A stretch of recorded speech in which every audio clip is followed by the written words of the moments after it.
Bonjour.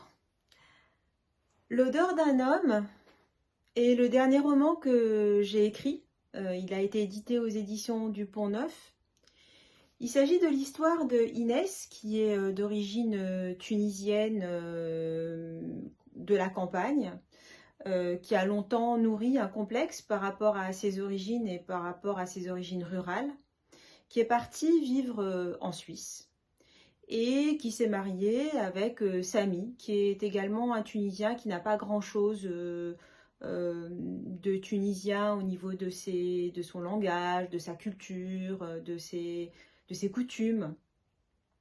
Et Inès a donc s'est dépouillé totalement de tout ce qui pouvait lui rappeler son pays d'origine. Et à l'occasion de la révolution tunisienne, donc en 2011, pour une raison administrative, elle est obligée de retourner en Tunisie. Elle est obligée de retourner en Tunisie pour régler des papiers et pour rendre visite à un grand-père qu'elle n'a pas vu depuis très longtemps. Et au moment où elle part à la campagne, elle rencontre son ami d'enfance qui s'appelle Youssef, qu'elle redécouvre à travers son odeur, l'odeur du myrte. Là où habitaient Inès et Youssef, c'est un endroit qui est au nord-ouest de la Tunisie, qui était l'ancien grenier à blé de Rome, et à côté duquel il existe un site absolument fabuleux, qui s'appelle Boulareg.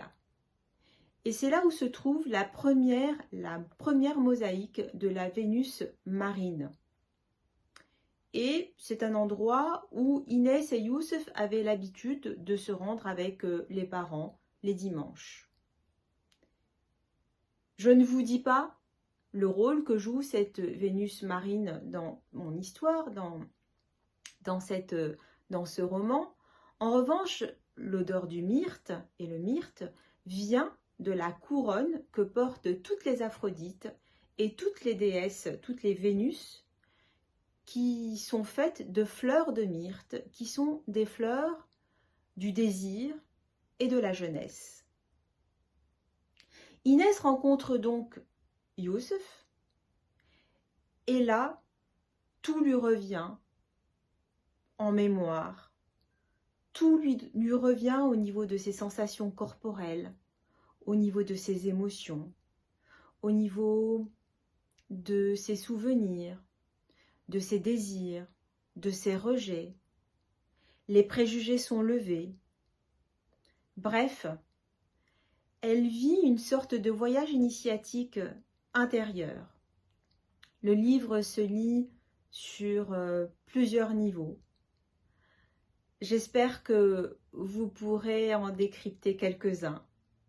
Il ne s'agit pas seulement d'une histoire d'amour pour un homme, ni pour un pays. Il s'agit de l'émancipation d'une femme. Il s'agit peut-être de l'émancipation de toutes les femmes. Mais il s'agit également de faire aimer une région de la Méditerranée, riche d'histoire, riche d'émotions, riche d'intelligence, dont on n'en parle pas souvent. L'odeur d'un homme, aux éditions du Pont-Neuf.